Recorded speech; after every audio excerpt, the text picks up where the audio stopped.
দেশের অন্তর্বর্তীকালীন সরকারের প্রধান উপদেষ্টার official page chief adviser GOV থেকে এক পোস্ট করা হয় ২২ তারিখ দুপুরে।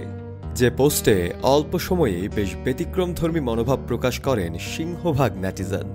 এক পর্যায়ে সেই পাবলিক পোস্টটি আর দেখা যায়নি সেই পেজে। তবে ডিলিট করা পোস্টটি তুলে ধরেছে বিবিসি বাংলা।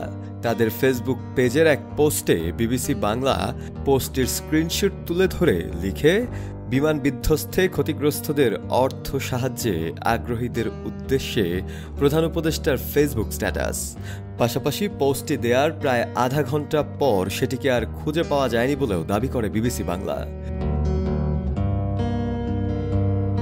মূলত আলোচনায় আসা এই পোস্টে লেখা হয়েছিল, মাইলস্টোন স্কুল অ্যান্ড কলেজে প্রশিক্ষণ বিমান বিধ্বস্ত হয়ে ক্ষতিগ্রস্তদের জন্য যারা অর্থ সাহায্য করতে চান তারা উপরোক্ত ত্রাণ ও কল্যাণ তহবিলের উল্লেখিত নাম্বারে জমা দিতে পারেন।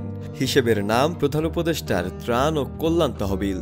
চলতি হিসেবের একটি নম্বরও সেখানে উল্লেখ করা হয়। পাশাপাশি এই নম্বরটি সোনালী ব্যাংক লিমিটেডের প্রধান উপদেষ্টার কার্যালয়ের কর্পোরেট শাখার বলেও দাবি করা হয়। শফিউল মাওলা, কালের কণ্ঠ।